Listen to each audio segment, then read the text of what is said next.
হাযা কালাম রাব্বী। হে আমাদের মুশরিকের দল,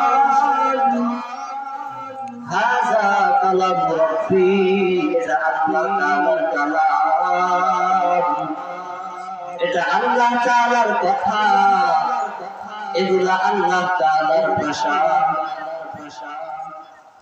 তখন বেঈমানরা বলতো এগুলা হলো মুহাম্মাদের বানানো কথা,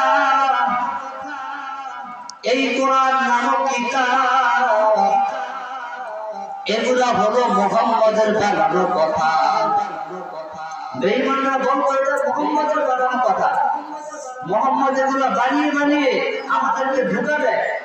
আল্লাহ তাআলা ওই বেঈমানদের বাক্যগুলো জবাব দিয়ে আল্লাহ তাআলা শুরুতে আলিফ লাম মিম দিলেন যে মুহাম্মদ যদি এই কথা বানায়, এই মুহাম্মদের যদি এই আলিফ লাম মিম এগুলা মুহাম্মদ বানায়, তাহলে মুহাম্মদ তো জানার কথা, যেহেতু মুহাম্মদ এই আলিফ লাম মিমের অর্থ জানে না, তাহলে এটা ফাইনাল জবাব, এগুলা মুহাম্মদের বানানো না।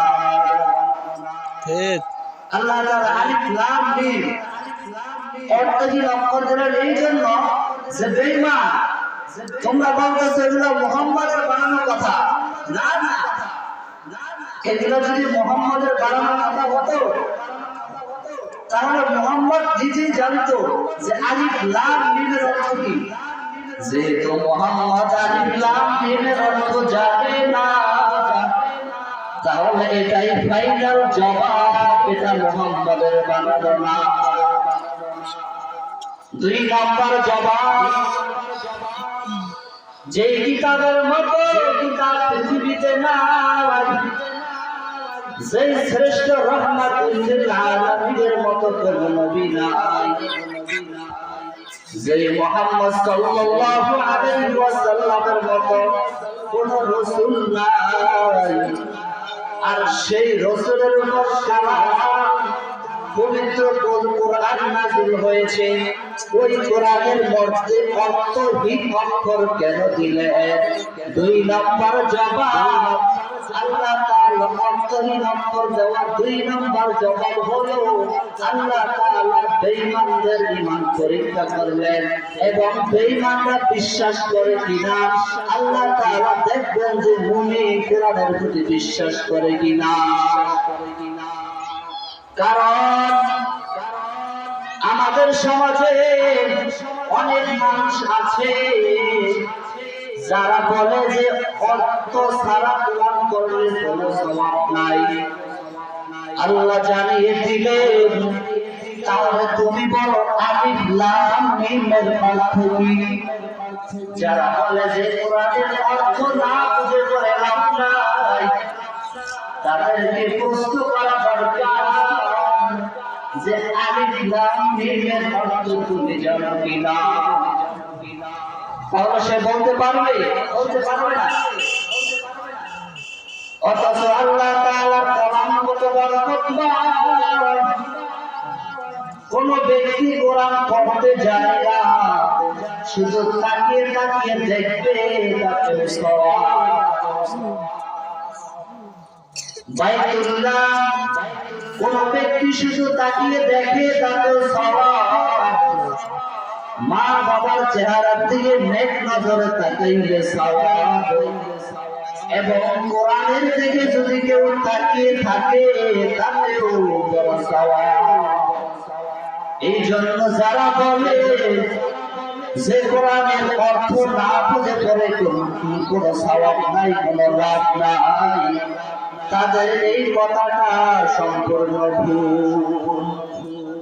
কেননা কোরআন কত বড় দাম, কোরআন কত বড় দামি কিতাব, যে কিতাবের মতো কিতাব আল্লাহ নাযিল করেন না।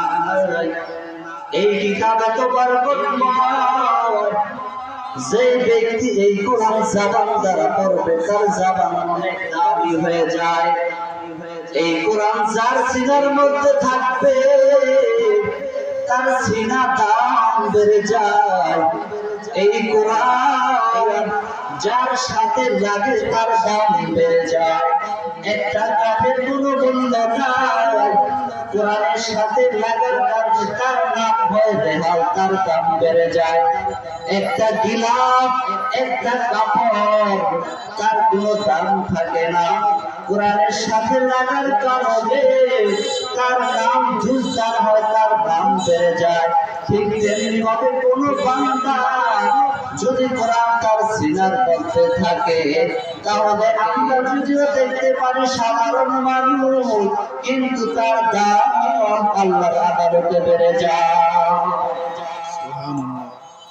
এই জন্য আল্লাহ তাআলা বলেন আলিফ লাম মিম যালিকাল কিতাব। আল্লাহ তাআলা অর্থহীন অক্ষর দিলেন কেন? তার 3 নম্বর জবাব, আমার নবীও আলিফ লাম মিমের অর্থ জানেন, দুনিয়ার মানুষকে কেন জানান নাই?